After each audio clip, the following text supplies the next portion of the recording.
I poštovani gledatelji BH Zmajevi Bosanski Petrovci YouTube kanala, dobrodošli u drugu epizodu predstavljanja grupa za svjetsko prvenstvo 2026. godine u Americi, Kanadi i Meksiku. Sada smo došli do najzanimljivije grupe na ovom mundijalu. Znate po čemu je poznat, znate po čemu je interesantna grupa, zato što u toj grupi nastupa naša reprezentacija Bosne i Hercegovine, koja se vraća na svjetsko prvenstvo nakon 2014. ponovo se vraća. Mi smo smješteni u grupi B zajedno sa Kanadom, Švicarskom i Katarom, pa počet ćemo od domaćina Kanade. Domaćin Kanada je automatski kvalificirana za svjetsko prvenstvo ove godine. Ovo je njima treće učešće na mundijalu. Prvo je bilo davne 86. u Meksiku, tad nisi imao bog zna neki uspjeh. Drugo je bilo na svjetskom prvenstvu u Kataru, kad se završio u grupnoj fazi. Tad su bili u grupi sa Hrvatskom, Belgijom i Marokom.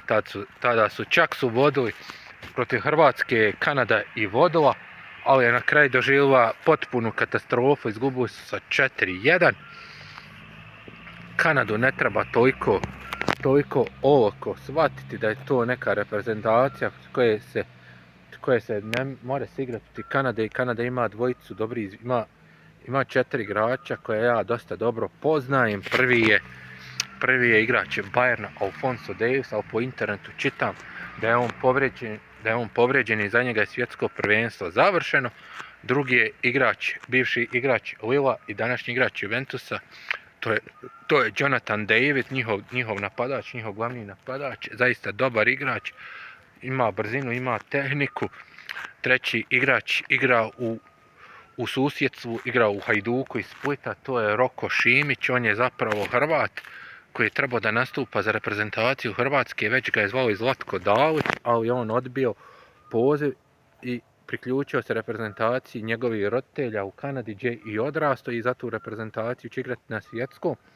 I posljednji igrač je golman reprezentacije Kanade, bivši golman Crvene zvezde Milan Borjan, također nama poznat sa Balkana, dobar golman, dosta je godina branio dugo u Zvijezdi, i on isto Kanađanin, dugo isto nastupa za Kanadu. Biće stvarno isto dobar golman, njega će biti isto teško savladati, nastupio na svjetskom prvenstvu u Kataru. Kanada će imati prednost, imat će prednost domaćeg terena, igraće sve 3 utakmice na domaćem terenu, tako da neće niđe ići iz Kanade, sve će imati na domaćem terenu, domaća publika, ali mi ćemo im napraviti, kako se kaže, nekih problema. Sada su jedi normalno naša reprezentacija Bosne i Hercegovine, koja je se kroz 2 pakla baraža domogla se ovog svjetskog prvenstva. Posljednji put smo nastupili 2014. u Brazilu, kada smo igrali u grupi zajedno s Argentinom, Nigerijom i Iranom. Tada smo u zadnjem kolu pobijedili Iran sa 3-1, a onda smo nesretno izgubili od Nigerije 1-0, zato što nam je sudija tada sa Novog Zelanda poništio očigledan gol gdje nije bio offside, tada nije bilo VAR tehnologije. Na ovom svjetskom prvenstvu imat ćemo VAR tehnologiju, tada nam je gol poništen. Tada smo odigrali odlučnu utakmicu na prepunoj Marakani protiv Argentine, tada je Muhamed Bešić čuvao Mesija u džepu, ga držao puni 80 i još nešto minuta. Tada je Sead Kovašinac zabio nesretni autogol, a Vedad Ibišević je postao prvi igrač koji se upisao u listu strelaca za reprezentaciju Bosne i Hercegovine na legendarnoj Marakani, kad je smanjio 2-1. Ova reprezentacija Bosne i Hercegovine predvodi bivši reprezentativac Bosne i Hercegovine Sergej Barbares, koji nije uspio kao igrač da ode na svjetsko prvenstvo, a uspio je kao selektor. Spojio je mladost i iskustvo. Iskusni igrači su normalno naš kapiten koji igra sada u prvoj Bundesligi, koji je uspio proći sa Schalkeom u prvu Bundesliga, to je normalno Edin Dzeko, 40-godišnjak, i igrač Atalante iz Bergama Sead Kovašinac. Tu imamo nove mlade talente kao što su Esmir Barektarević, Kerim Alajbegović i još mnogi mladi talenti, Nalić, imamo golmana Vasilja, stvarno imamo reprezentaciju za dugo i projekat. Gubili smo od 7-0 od Njemačke, protiv Engleske smo igrali loše, protiv Italije u prijateljskoj, već su nas bili otpisali, protiv Luksemburga smo gubili u Zenici, u Luksemburg nas je ponizio 4-1, ali niko nije gubio nadu u reprezentaciju, došle su te kvalifikacije za svjetsko prvenstvo, do 80 i neke minute smo u Beču imali direktan plasman na svjetsko prvenstvo, a ovako je bilo slađe da odemo na svjetsko prvenstvo, pošto smo kroz 2 utakmice baraža pokazali da mi moramo igrati.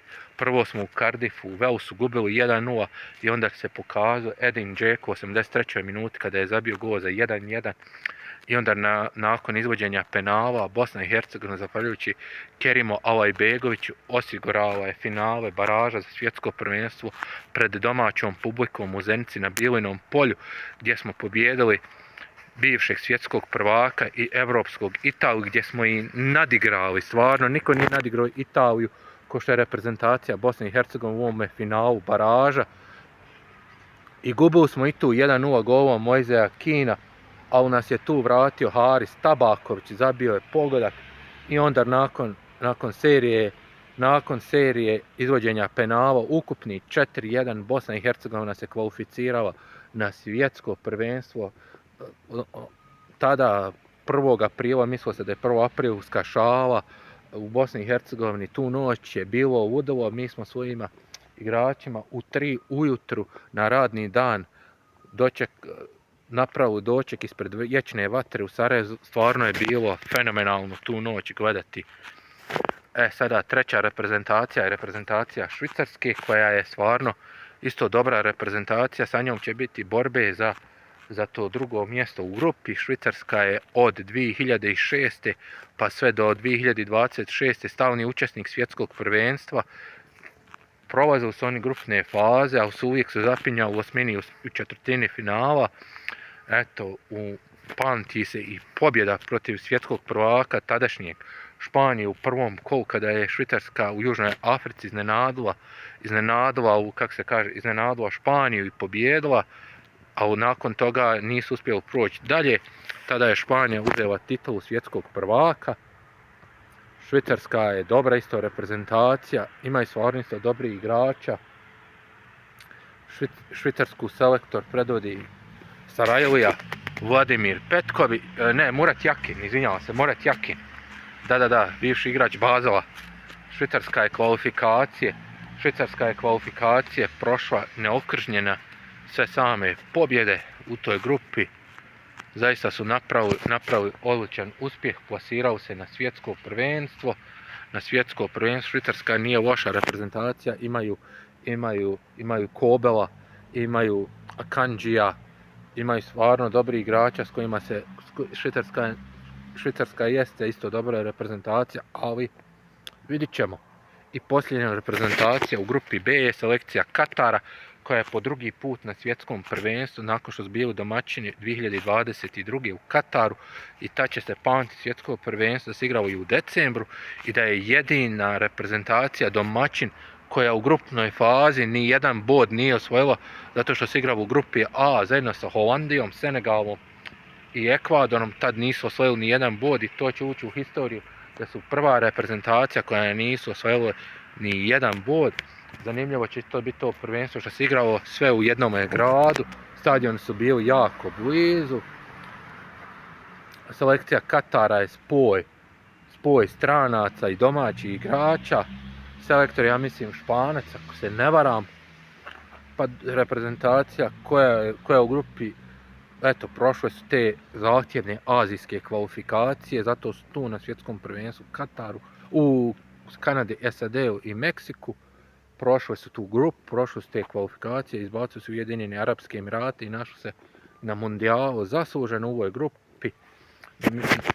Posrećilo se i nama ova grupa, nema nikakvih protivnika. Ovo će biti borba između te 3 reprezentacije. Katar nije dosljedan da se bori, nema izvučenih igrača, ali se mora sa njima igrati koji sa ove dvije. Biće stvarno borba. Katar je malo slabija reprezentacija, ali na kraju moj poredak. Bosna i Hercegovina, Švicarska, Kanada, Katar. I ljudi, hvala što ste gledali ovaj drugi video. Vidimo se sutra kad radimo grupu C. Tada su Sjedinjene Američke Države, Paragvaj, Turska i Australija. Do tada doviđenja i prijatno.